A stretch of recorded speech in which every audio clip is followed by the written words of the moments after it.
we'll move on to our final question then. This one again, I'm going to start with Dr. Rothenberg. What can ordinary Americans do to improve on our current situation? Well, the way this thing is phrased is not just over words and access. And I'm afraid it's not active in what you can do. I mean, what people can do is get active. I mean, without that, I think, there is a realm of where, you can petition your congresspeople or vote, and even go to demonstrations every once in a while. They have these things at their role. But if that's the limit to which the popular response is, please don't. Unfortunately, I was watching Charlie Rosie. He had David Brooks, moderate conservative, Thomas Friedman, moderate liberal. These are eminently rational, establishment figures like Collins, New York Times, and stuff like that. And he asked, what was amazing to me, I mean, they don't have my politics, what was amazing to me was they agreed that the political system was broken, that neither party would work for them. And here are these David Brooks, Thomas Friedman, these mathematical. Now, I think, their solution is to somehow put the best elements of both these parties to form another party, which is good, would be good. I don't think that's where the solution will lie. But anyhow, the fact is that these two people acknowledge the fact that the system is politically broken. That right now, there is no way, given the current level of activity, there's no way for the usual political activism to change anything. That the leadership is in Washington is fragmented and at the mercy, more or less. That's mercy of the forces that they have no independence of. And this is true. The logic of electoral politics now is such that. So why do you need to stay in office? Time for questions. So that you have the corporate control of politics and the money control of politics at this point is so great, both nationally and locally, for that matter, that we really face a situation where different kind of political activity is necessary by large numbers of people. Again, reflecting on the recent election in Chicago, Rahm Emanuel came and ran pretty confident, absolutely confident. And the African American candidate got 90% of the vote in the precinct. This is the kind of broken politics. Emanuel was appointed by Daley. There's no real political challenge. And that's a reflection of what's happening also, I think, right on the national level also. So what does that mean? It means that we need politics. It means that people who understand the gravity of the situation are really in a crisis. Because things aren't going to remain stable. It's a very unstable situation. Things are unsustainable. Such current situation is sustainable. Things are going to change when we're ready to do it. But what direction will change it?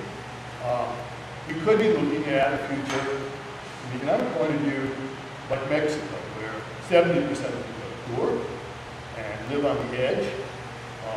20 more are kind of middle class and insecure, and 10% live high, live well.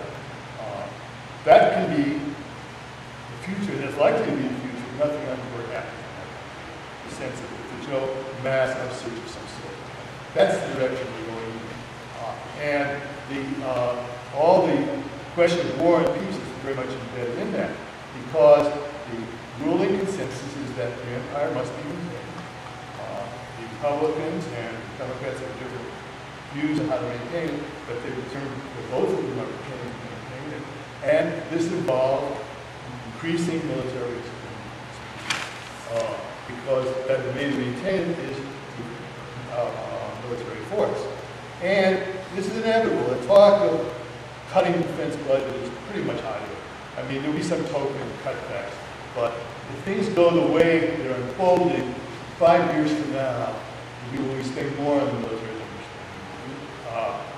And the cutting will be coming around the corners and will be compensated for. The tax reform, closing loopholes is always a joke. That's the joke of the American taxation. They're always closing loopholes, and it turns out there's always more. You need a fundamental restructuring of the tax system, not you have to change it. You can't have 10% of people, 1% of people getting 40% of the wealth, or 10% of the people getting all the wealth, and the rest of the people sort of sinking into slowly into more and more poverty. The system won't sustain itself. There'll be enough people, there'll be more repression, there'll be a worse situation. So that this is a grim picture. I'm being honest, this is what's going to happen unless there's a mass upsurge, unless people say no. And they say no, they mean it by going out and putting themselves on the line. Now, I wish I had a organization for you all to join, or a cause for you all to enlist in, that would do that. Unfortunately, also, we're suffering on the part of progressives and the lack of those organizations that are viable local stuff. Although there is motion at this point. A number of groups are trying to get together, initiate campaigns to come together around the issues we raised in this panel. This is the group I'm working with that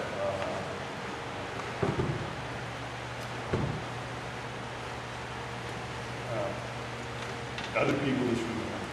I'm also working with the Move the Money campaign, which is trying to develop a campaign around the bringing money back from abroad and before the military money is spent on domestic programs.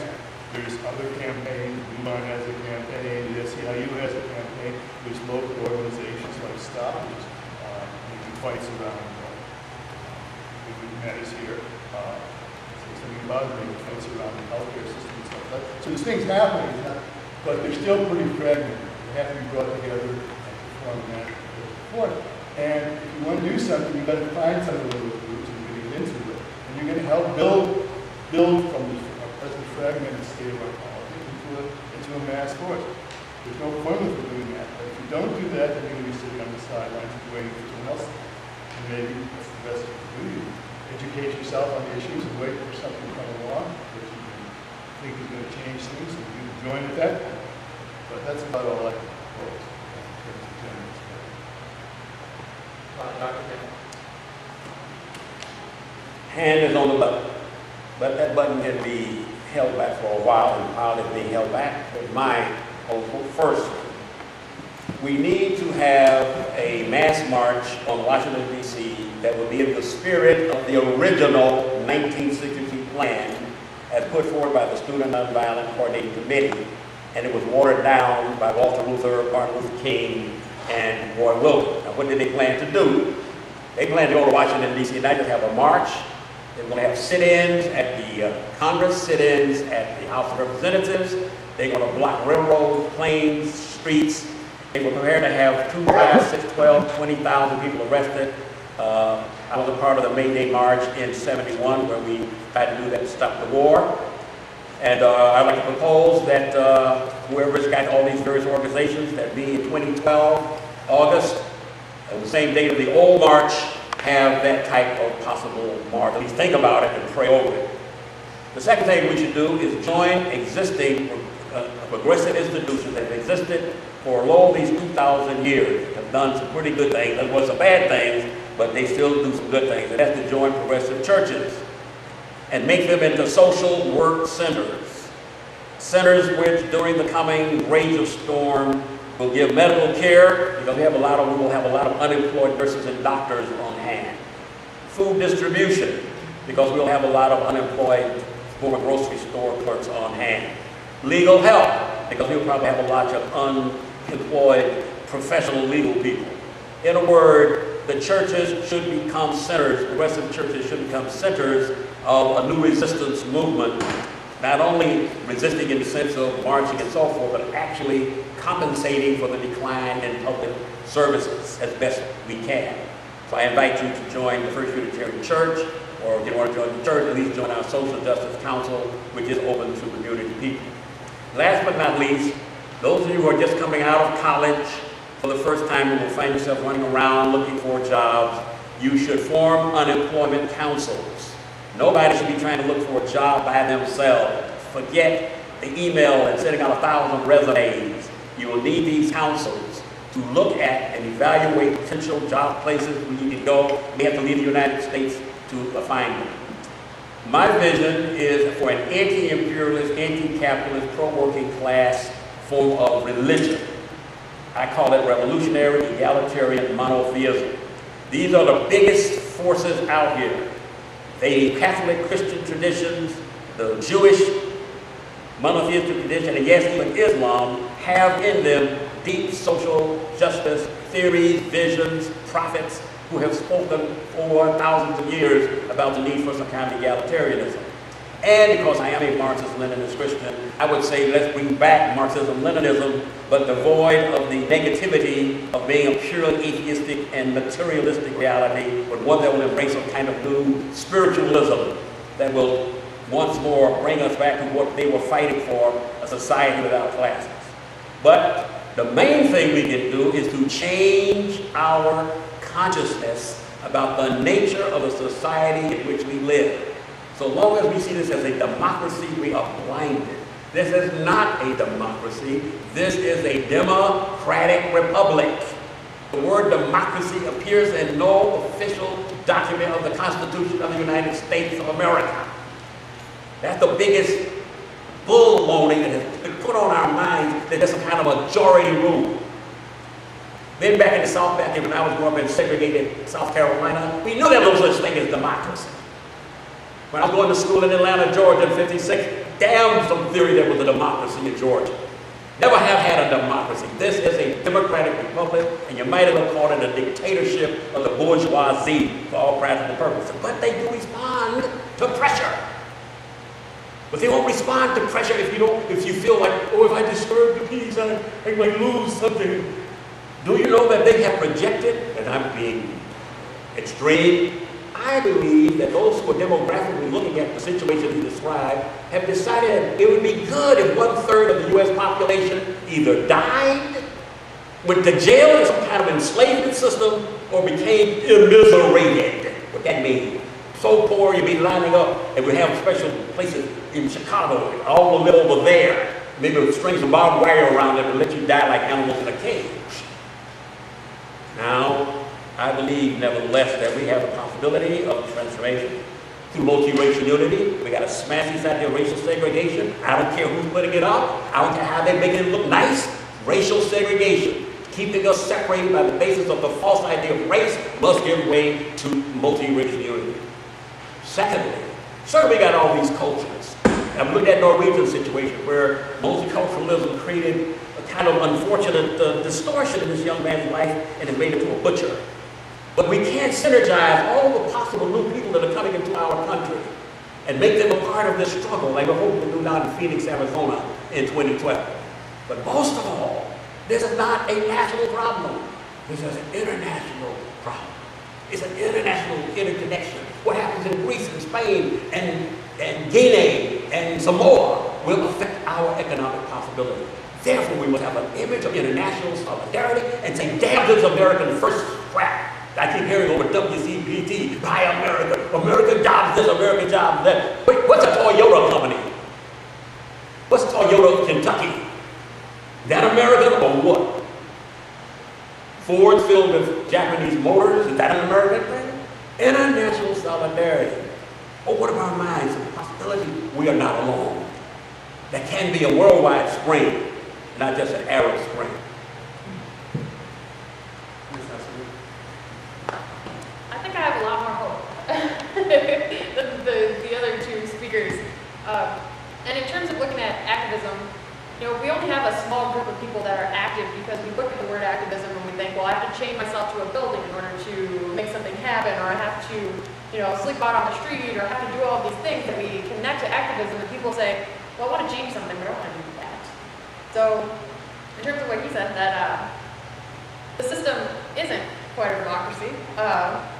We'd like to look at it as such, but it's not. But he's absolutely right. It does respond to pressure. We've seen it in different places, and we've seen where it doesn't respond to pressure as well. But there have been changes that have been made because enough people have had a place to do so. So how do you do that on a small scale, first and foremost? Because you know, a lot of us want to be involved, but you don't necessarily want to go and join the most active group because it's there's a lot of fear behind doing that. Is that, okay, well, I don't know what this is going to involve. Well, the first thing you can do, and you know, you may start out and think, okay, this isn't going to do anything, but starting to write letters.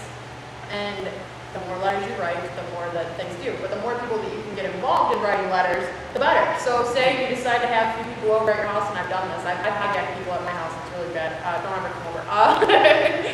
Where I'm like, want to fill out envelopes, guys? We're gonna do this. But you can get people together and say, you know what? Is there something you've been thinking about that you'd like to address?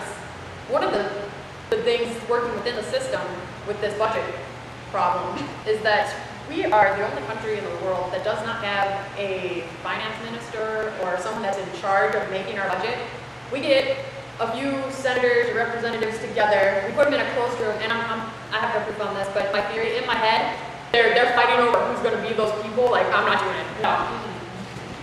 Let's have Joe do it. Joe, you're in the room, and to put this budget together so that they can vote on it. It's a really horrible process. We're not a part of it, which we should be, because that's the reason why we vote and put people in a place. And if we had a true democracy, that would be why we are voting, is so that we can see what kind of society we want to be and where we want our money spent. And so we have to be involved in that process, and you have to start being involved in that process.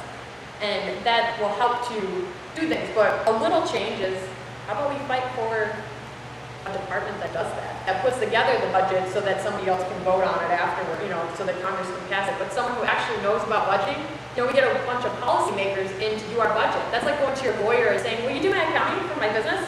Will you do my taxes? You don't do that. You go to an accountant. Someone that actually knows about budgeting and knows what they're doing. You know, whether they would make the right decisions or not is up to us and our pressure, but it's one little change that can be done. The other thing about fighting this military budget is that when we protest these things, we protest war and not the military culture and the war culture. The idea that in order to be free, we have to have these wars, we have to go overseas, we have to fight for things. Look at other countries in the world. Are they free? Is England free? Are they starting all of the wars that we are? No, they're backing us on a lot of them, but they're not the ones that are out there saying this. They don't have bases all over the world like we do, not on the scale that we do. No one does. But they're still a free country, right? No one would argue that they weren't. You know, whether we have all these, it's a myth that that's what makes us free and that that's what makes us not get attacked. Whether you have borders up everywhere and, you know, we could have constantly protected from everything, attacks happen. You can't avoid all of them. And so where are we putting money that makes the most sense? And being a part of that, knowing that you are in control of your tax dollars. And people don't think this, or, oh, the government's in charge of it. If you make yourself heard, you are in charge of your money. And I tell people this all the time because it's something that I'm pushing toward, is how to get people to do that one step. You write a letter once a year to your congressman and to your representative, and you say, these are where I want my tax dollars to go to. This list here. That's it. That's the letter you send it. If we could get half the population to do that every year, it would make a difference on what our budget does. You know, that this is where the American people want to see things go. You know, that's just one little thing that people could be doing, and that makes you an activist. It makes you an active participant in your government, in your country. You know, it makes you a citizen, that you're, you know, participating in the system. Whether the system is broken or not, you know, you can make your own decisions on that, and because I'm not pushing my things on anyone, but there are ways to be a part of it and be part of changing it. Because if you're not a part of it, if you're not doing anything, you're just sitting around and saying, you know what, this all sucks. It's not going to get changed. You do have to have a group of people getting together that are doing things. And it is as easy as starting out writing a letter. So maybe you wrote this letter and you felt like it didn't do anything. So then you find other people who are trying to write the same kind of letters. Or other people who are doing bigger active steps. And then you join those. Because it's one step at a time. If you just say, you know, it's like you decided to go to school for something. You know, I want you to degree in this because I eventually want to be a doctor.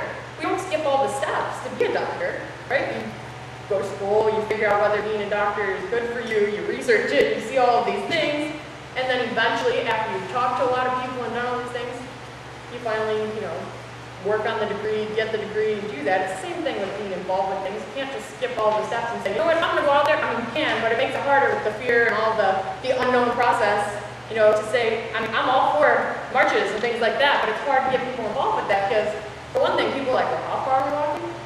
Where are we going?